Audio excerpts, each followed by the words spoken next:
সকালে বরকে জিজ্ঞেস করলাম কি দিয়ে ভাত খাবো, তো সে বললো কিছু একটা বাটা কিংবা ভর্তা করো, সেটা দিয়েই ভাত খাবো।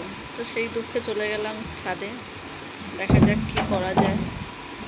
তো গিয়ে দেখি গাছে অনেক কুমড়ো গাছ হয়েছে ছাদের ওপরে। তো দেখি এখান থেকে কিছু পাতা তুলি, তো সেটা দিয়েই আর কি কিছু একটা করবো।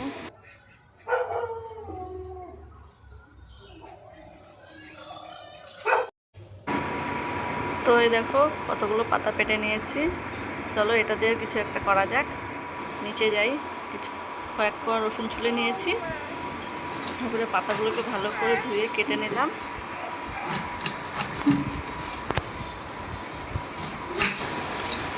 এমনিতে তো রান্না করতে ভালোই লাগে, কিন্তু কাজের জন্য খুব একটা করা হয় না, শাশুড়ি মায়ের রান্না করে। আর যখন আমি ফাঁকা পাই তখন একটু একটু করি। আর বর যখন আসে তো কিছু কিছু আবদার করে, এটা খাবো ওটা খাবো, তো সেগুলোই করি। আর এই দেখো ফ্রিজে একটা গন্ডা লঙ্কা ছিল, যে এটাও দিয়ে দেবো ভর্তার মধ্যে। দেখো কড়াই বসিয়ে একটু তেল দিয়ে নিয়েছি, তো তেলটা গরম হয়ে গেলে এর মধ্যে দিয়ে দিলাম দুটো শুকনো লঙ্কা। শুকনো লঙ্কাটা একটু ভাজা হয়ে গেলে এর মধ্যে দিয়ে দিলাম একটা অনেক পরিমাণ কালো জিরে দিলে টেস্টটা খুব ভালো হয়।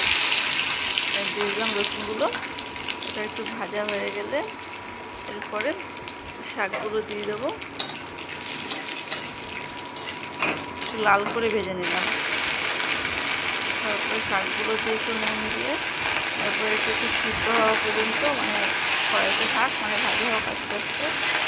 তারপরে একটা ব্যবস্থা করতে হবে। এরপরে তো মেন চাটনির জিনিসটা, যত কষ্ট করবে তত টেস্ট বাড়বে।